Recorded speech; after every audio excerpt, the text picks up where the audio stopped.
Olá, gente, sejam bem-vindos a mais uma aula aqui do nosso GE Clínico dos Transtornos Psicológicos. E nessa aula a gente vai continuar falando aí do capítulo 7, né, que é terapia cognitivo para a depressão. E vocês estão percebendo que as aulas não estão sendo postadas aqui semanais, tá? Eu tô me organizando para a gente postar essas aulas de maneira quinzenais, mas tem algumas semanas aí que eu estou faltando, mas é porque eu estou na organização aqui da minha formação em psicopatologia, da minha formação em terapia cognitivo-comportamental, tá? Que são formações bem complexas, são bem completas, são mais de 120 horas gravadas, toda a assistência ela é dada por mim mesma, então são aulas ao vivo, aulas gravadas, tudo eu estou fazendo sozinha. Então acaba que nessa correria eu estou faltando aqui um pouquinho. Mas lembrando, gente, que todas essas aulas, como eu já prometi, como eu já falei lá no início, eu vou cumprir, né, o meu compromisso aqui com vocês. Então anotem todas as palavras-chave que eu falo em todas as aulas, eu venho falando uma palavra-chave, então durante aqui a aula eu vou repetir essa palavra-chave. Então anotem essas palavras e aí no final do livro, tá? São 19 capítulos, a gente tá aqui no capítulo 7. No final do livro, eu vou estar passando para vocês lá no nosso grupo, o link tá aqui abaixo da aula. Então, eu vou estar passando lá no grupo para vocês um link que vocês vão preencher, uma prova que vocês vão preencher e precisa estar preenchendo também com essas palavras-chave. Tamires, quanto que vai custar esse certificado? É totalmente gratuito, tá, gente? Eu não cobro pelos meus certificados, eu não cobro pelos Gerson, tudo funciona, né, de maneira completamente gratuita aqui. O que é vendido, mas também não está à venda, são as minhas formações. Mas aí é um caso à parte. Todo esse GE, todas as certificações de maneira gratuita no meu grupo, tá? Então, a gente vai falar aqui vamos dar continuidade. Nas semanas passadas, eu já iniciei falando um pouquinho sobre a terapia cognitivo para a depressão. Hoje a gente vai falar do modelo cognitivo. E como eu já falei isso várias vezes, o meu objetivo não é fazer um audiobook, tá? Não é pegar e ler o livro, capítulo, palavra por palavra, é fazer um resumo aqui. Então, eu não vou falar dos critérios diagnósticos para a depressão. Critérios diagnósticos a gente vai estudar em curso de psicopatologia. Tratamento específico, como aplicar tal ferramenta, também é feito em curso específico. Isso a gente vai fazer aqui uma discussão sobre este livro. E também não estou falando que é certo ou que é errado, tá? Estou cumprindo os critérios aqui propostos por este livro, por esses autores. O capítulo 7, como a gente já falou, é o Jeffrey Wong, Henry Wardsiewski, não sei como que fala, né? Jane Haig, Arthur Weinberg e Iron Beck, tá, gente? Então, são teorias aqui do Jeffrey Young e Iron Beck, que são os nomes mais conhecidos. Então, quando a gente falar que neste capítulo, especificamente terapia cognitiva, eu vou estar falando tanto de Iron Beck quanto do Jeffrey Young com a terapia dos esquemas. Não estou falando que é certo, não estou falando que é errado, apenas estou apresentando a proposta que o próprio autor, os autores aqui vêm trazendo pra gente, tá? Então vamos falar um pouquinho sobre o modelo cognitivo da depressão. Se você conhece, o modelo cognitivo da depressão, ele foi proposto lá por Iron Beck em 1969 ou 79, me fugiu aqui na cabeça, e ele parte da premissa de que a cognição, o comportamento, a bioquímica, tudo aí são componentes importantes dos transtornos depressivos, tá? E aí o terapeuta, dentro dessa abordagem cognitiva, ele começa a intervir, então, em níveis cognitivos, em níveis afetivos e em nível comportamental. E aí os autores deste capítulo específico, aqueles que eu falei, eles vêm dizendo pra gente que a partir da experiência deles, quando se altera as cognições que são depressivas, né, cognições na TCC, os pensamentos, as crenças ali, vai mudar de maneira simultânea o humor, porque pensamento vai gerar um estado emocional, tá? E automaticamente vai gerar um comportamento disfuncional. E a partir disso, vai sugerindo, né, há algumas evidências também que mostram que a bioquímica da depressão também pode ser modificada. Mas para isso precisa de algumas pesquisas mais aprofundadas. Não vou falar aqui da introdução, né, do modelo cognitivo da depressão do Iron Beck lá, mas ele veio trazendo, propondo essa ideia dentro do processo clínico, tá? Então, o foco nesse capítulo aqui, ele vai recair, então, sobre as perturbações cognitivas da depressão, porque é o modelo cognitivo da depressão. E aí a gente percebe muito que Os pacientes que estão deprimidos, ele vem com a tríade cognitiva, tá? Tríade cognitiva é como eu penso em relação a mim mesma, o meu ambiente e o meu futuro. E os pacientes deprimidos, eles têm essa visão negativa sobre eles mesmos, sobre o ambiente e sobre o futuro. Tudo que eles começam a ver, tudo que eles percebem, é uma visão distorcida, tá? Então eles começam a se considerar inúteis, inadequados, crenças de desamor, crença de desvalor, né? E eles vêm com. Eles começam a perceber o ambiente em que eles vivem como algo que é sufocante. Tá? Então, o ambiente em que eles vivem é como se fosse. Como se tivesse obstáculos que são insuperáveis. Tá? O futuro deles, por exemplo, é algo sem esperança. Tá? Então, por mais que ele faça algo, tudo aquilo que ele vai fazer é insuperável. Na verdade, é ineficiente. Né? Tudo que eu fizer é como se não valesse a pena. Mas a gente percebe que, ao trabalhar isso, são cognições distorcidas que está alterando a maneira dessa pessoa ver e a maneira dessa pessoa se comportar também no ambiente. Tá? Então, tudo que eu faço, meu futuro não muda. Tudo que eu faço, meu ambiente não muda. Mas que tudo é esse que ele faz? Será que ele realmente está fazendo tudo? Ou são algumas coisinhas que ele está fazendo que não está dando certo, mas ele está focando mais nessa questão negativa, tá? Então, a gente começa a perceber que essa visão negativa do futuro, do aqui e agora, né? Tudo está disfuncional, tudo está negativo. Então, esse viés negativo, eles começam a levar à ideação suicida e tentativas de suicídio propriamente ditas. Toda depressão tem a ideação suicida ou a tentativa suicida?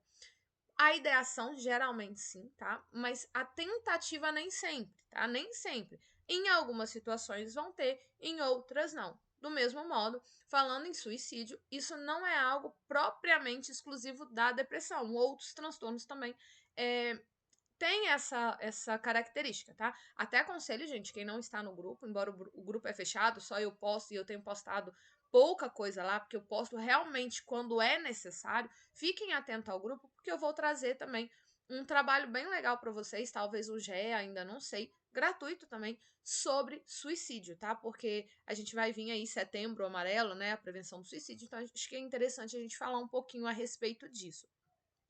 E também vou falar sobre atendimento clínico, como captar clientes. Então fiquem atentos ao grupo lá, tá? E voltando aqui para o capítulo, voltando aqui falando do modelo cognitivo da depressão, o Beck, né, Aaron Beck, o pai da TCC clássica, ele sugere então que grande parte do processamento cognitivo que está distorcido, né, os meus pensamentos automáticos, eles acontecem fora da minha consciência. Eles são simplesmente automáticos, tá? Eu tenho tenho uma situação da minha vida que dispara ali reações emocionais com relação a isso, pensamentos automáticos com relação a isso, e muitas das vezes a gente acha que aquele evento traumático é a causa da minha depressão, aquilo ali, mas na verdade não, né? Aquilo ali foi disparado ali, várias situações, várias reações emocionais, vários pensamentos, vários gatilhos aí que ativou crenças, então não vou aprofundar, porque não é o objetivo aqui. Mas a gente percebe, né, dentro da TCC, que a situação em si, o evento em si não é o problema, mas a maneira como eu reajo ao problema. Como eu vou reagir ao problema, pensamentos automáticos, minhas reações emocionais, meu comportamento, tá? Então, esses pensamentos automáticos, muitas das vezes, eles vão acontecendo, gente, pensamento automático disfuncionais, tá? Ou desadaptativos. Porque todo pensamento é automático, seja positivo ou seja negativo. Mas o autor traz como pensamento automático, e eu vou falar aqui pensamento automático, mas a gente está falando de pensamentos automáticos disfuncionais, tá? Então, esses pensamentos que são disfuncionais, muitas das vezes, então, eles vão passar despercebidos aí na vida do cliente, porque está fora da consciência dele, tá? Fazem parte de uma forma repetitiva, é algo que se tornou hábito, tá? Ou tá ocorrendo com muita frequência. Então, ele tá acontecendo com bastante frequência, está sempre acontecendo ali, mas ele nem percebe que aconteceu, é totalmente automático. Agora, falando da teoria dos esquemas, tá? Ela veio com uma ideia de estar evoluindo o modelo cognitivo clássico, e vem com Jeffrey Wong. Só a gente abrindo um parêntese, que nós estamos estudando a proposta do livro, tá? A teoria dos esquemas, até o próprio livro vai trazer pra gente, ele tem várias pesquisas excelentes, tá? Pesquisas muito boas, muito bem embasadas. Porém, se a gente comparar as pesquisas da TCC clássica com a terapia do esquema, a terapia do esquema ela ainda não tem base suficiente para se tornar a terapia padrão ouro, tá? Então, padrão ouro da depressão é a terapia cognitiva de Aaron Beck, tá? Só falando aqui. O livro vem nos trazer terapia do esquema, tá? Esse capítulo ele vai falar sobre a terapia do esquema, mas a terapia do esquema não é padrão ouro. Padrão ouro é a TCC. Porém, ele vem nos trazendo o que há de mais recente em pesquisa e a terapia dos esquemas, tá? A teoria dos esquemas, ela tem nos apresentado inúmeros pesquisas aí com resultados maravilhosos, mas ainda não é o suficiente, tá? Pra gente falar que, mas também não significa que ela não funciona. Ela funciona sim, mas não para a maioria das pessoas. Tá? Então, Beck, lá em 1976, ele utiliza o termo esquemas também, tá? Ele vem falar que esquema é uma estrutura cognitiva para selecionar, codificar e avaliar os estímulos que têm influência sobre o organismo.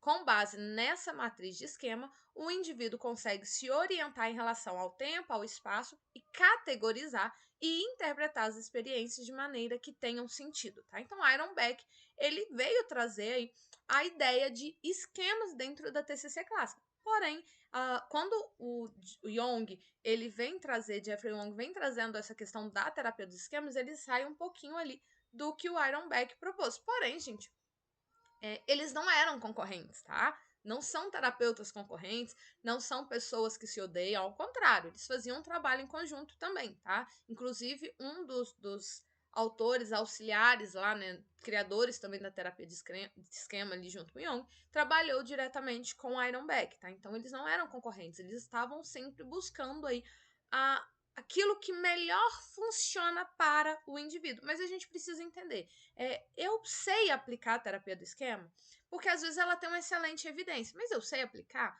né? Ou a terapia, a TCC, ela tem a maior evidência científica. E tem realmente, mas ela é aplicada por alguém que saiba aplicar, ela é aplicada por alguém que conhece os princípios básicos, porque se eu não conheço, se eu não entendo o básico do básico, não adianta eu tentar replicar, né? Eu não vou conseguir resultados, então a gente precisa estar atento a isso. Inclusive, os autores vêm trazendo um pouquinho aqui das características, tá? Então, por meio da observação lá de Wong, ele começa a identificar que há um subconjunto de esquemas além daquilo ali que o Aaron Beck disse. Tá? Então, ele vai falar, olha, tá, tem um conjunto, então, de esquemas que eu vou chamar aqui de esquemas iniciais desadaptativos. O livro vem nos trazer as iniciais, tá? E e D, esquemas iniciais desadaptativos. E aí, Jung, então, diz que esquemas iniciais desadaptativos são temas extremamente estáveis que se desenvolvem durante a infância e são elaborados ao longo da vida do indivíduo e que são disfuncionais em grau significativo. Vamos colocar aqui um pouquinho, né? Que a ideia de esquemas iniciais desadaptativos do Jeffrey Jung, ela vem ali um pouquinho dentro daquilo que Aaron Beck vem nos dizer das crenças centrais, né? Que podem acontecer lá atrás, que podem acontecer desde a infância e que podem estar tanto desadaptativas, disfuncionais ou funcionais. Todo mundo tem. Em algum momento ela pode ser ativada ou não. E aí, ele vem trazer 18 esquemas iniciais. Eu trouxe o nome dos esquemas. Não vou aprofundar, porque não é uma aula aqui falando sobre a terapia dos esquemas, tá?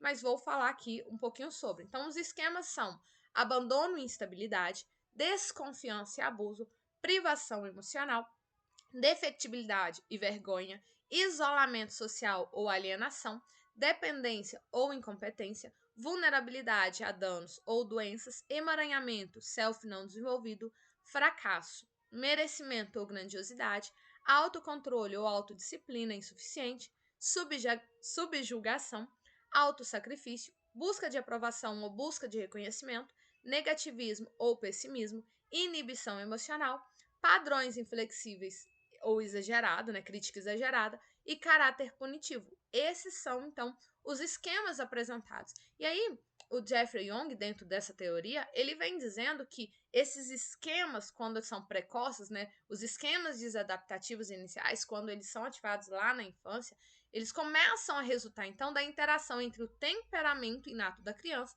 e experiências negativas precoces. Quando a gente fala de temperamento, gente, nós estamos falando de temperamento, não é colérico, fleumático, não tem nada disso, tá? Isso são termos que não são aceitos pela ciência, tá? Isso é senso comum, não, né? Não tragam essa ideia dentro do consultório. Quando seu cliente chegar e falar, eu sou meio colérico, eu sou meio fleumático, a gente até acolhe, mas a gente explica que isso não tem validação e isso não significa nada, tá?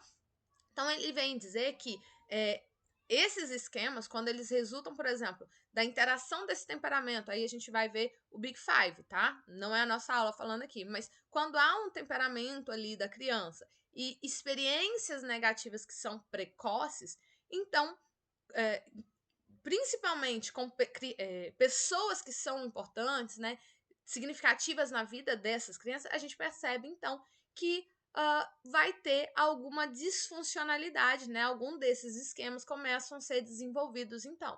E aí as crianças elas começam, então, de maneira gradual, a construir pontos de vista que são desadaptativos sobre si mesmos, sobre as outras pessoas, sobre o futuro. E aí elas vão filtrando e fazendo tudo isso de maneira que seja coerente com a vida que ela está levando, tá? E aí ele vem dizer que quando há uma situação, tá? Quando acontece uma situação, ela pode ser ativada ou não, tá? Então, por exemplo, quando um esquema ele é acionado ou ele é ativado, vai ter memórias precoces, crenças centrais, fortes emoções, reações fisiológicas, tudo isso começa a ser ativado de maneira automaticamente. Por isso que eu falei que lembra um pouco também a ideia das crenças lá da TCC clássica, tá? Então, nesse modelo, essas crenças centrais que a gente utiliza, elas representam um componente cognitivo do esquema, tá? Então, para se ter o esquema, eu preciso das crenças centrais, tá? Das crenças centrais ali, ou crenças... Esqueci a palavra agora. Nucleares, né? Perdão. Mas crenças nucleares ou crenças centrais. Forte emoção, memórias precoces e reações fisiológicas. Pronto, um esquema foi ativado, tá? E aí a gente vai perceber que também ocorre fora da consciência. Geralmente está desativado, aconteceu um evento, ativou esse esquema aí na vida dessa pessoa.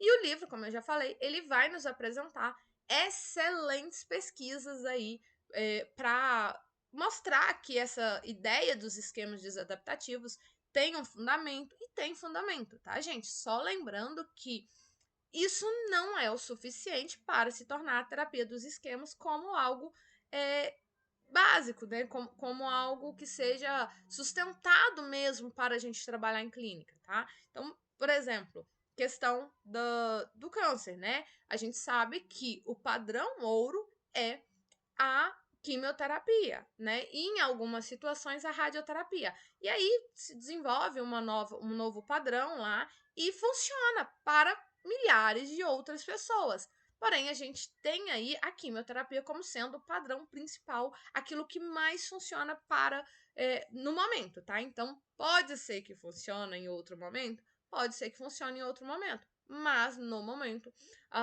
maior aí pra gente de evidência a cognitivo, tá? Comportamental, clássico de Iron Beck, tá? Palavra-chave da semana, cognitivo. Então, aproveitando aqui dentro daquilo que a gente está falando, a palavra-chave da semana, cognitivo. Anotem essas palavras, gente, porque no final do livro, no capítulo 19, vou mandar lá no grupo o link, tá? Para vocês preencherem ali e responderem algumas perguntas para eu saber se vocês realmente estão prestando atenção aqui, tá? Então, tem algumas características da terapia cognitiva que a gente precisa estar atento, tá? Então, ela geralmente realizado dentro do consultório terapêutico, tá? De maneira individual, mas em trabalho em grupo também funciona, tem resultados positivos. Claro que individual muito mais eficiente do que em grupo, tá? Porque no individual você consegue prestar atenção naquele indivíduo único. No grupo você tem que generalizar para todas as pessoas, tá? Quanto à característica do terapeuta, a gente tem que observar aqui eu preciso, enquanto terapeuta, eu preciso ter cordialidade, autenticidade, sinceridade, franqueza, tá? O terapeuta cognitivo também.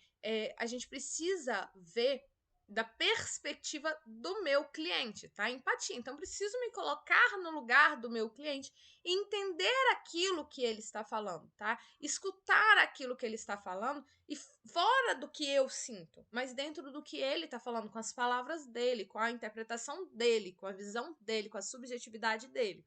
Outra coisa antes do meu cliente me trazer, eu não penso de forma vaga, de forma isolada, tá? Então eu começo de maneira lógica, planejar as estratégias, né, dentro daquilo que ele vai me trazendo, tá? Outra coisa eu preciso de assumir o papel de liderança dentro do processo de terapia cognitiva, porque eu sou terapeuta, né? Embora o nosso trabalho é sempre colaborativo. 50% meu, 50% do meu cliente, porque eu sei a teoria, mas quem tem a prática, quem tem a subjetividade é o meu cliente. Mas eu preciso estar ali como eu preciso estar confortável com o papel de que quando eu precisar, eu tenho que assumir esse lugar de liderança, tá? Então eu vou fornecer a estrutura, eu vou orientar todo o processo terapêutico, vou estar ajudando o meu cliente a fazer isso. Mas num dado momento eu vou passar essa liderança para o nosso cliente, tá? Idade não é um obstáculo, né? A terapia cognitiva ela funciona para adultos, mas também funciona para crianças, funciona para adolescentes, né? A gente trabalha ali crianças a partir de 7 anos, mas não é que não funcione também, não é que eu não possa aplicar com menores de 7 anos, mas com 7 anos ele já tem uma estrutura cognitiva mais bem definida, tá? Então ele consegue ter ali, pensar, como que eu explico isso? Não é que ele não consegue pensar, né? Criança, ela pensa sozinha. Eu tenho um serzinho aqui de 2 anos que ela já tem as suas ideias, ela já quer falar, ela quer impor, mas ela ainda é muito dependente, tá? Com 7 anos já tem vai criando um pouco mais uma independência, tá bom? Então, outro aspecto básico que a gente precisa, que eu falei aqui, é essa ideia de colaboração entre paciente e terapeuta, tá? Então, o cliente, terapeuta, tanto faz a palavra cliente ou paciente, tá? Então, a gente tem que ter essa relação de colaboração, tá? Então, eu preciso estar atento às habilidades interpessoais minhas, como eu falei, cordialidade, empatia e autenticidade, o processo de seleção conjunto, então, junto com o meu cliente, nós vamos definir qual é o problema que está mais incomodando ele, o que a gente vai trabalhar. Outra ideia aí é o feedback, tá? Então a gente vai ter o feedback do nosso cliente o tempo inteiro, principalmente quando a gente fala da questão da depressão.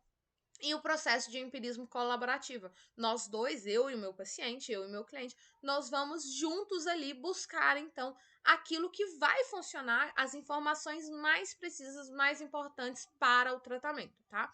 E aí a gente finaliza aqui essa aula. Na semana que vem eu vou falar do processo de terapia cognitivo e vou falar, então, sobre o tratamento, sobre as sessões, como que a gente vai aplicando aí dentro do processo, tá? Gente, curte se você gostou, inscreve no canal se você não inscreveu para você receber as notificações.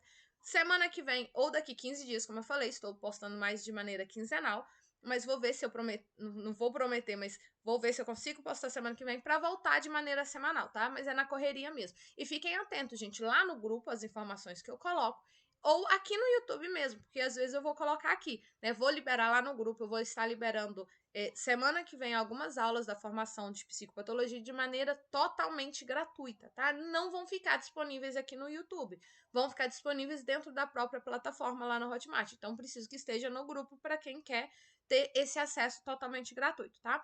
E se ficar dúvida, gente, deixa aqui no comentário. Vocês têm aí, aqui abaixo, né? Tem o link do meu WhatsApp também, do grupo. Vocês têm lá o meu contato, podem falar diretamente comigo, que eu estou à disposição aí para ajudar, estou à disposição aí para responder qualquer dúvida, tá? Então, obrigado por assistir aqui e até semana que vem.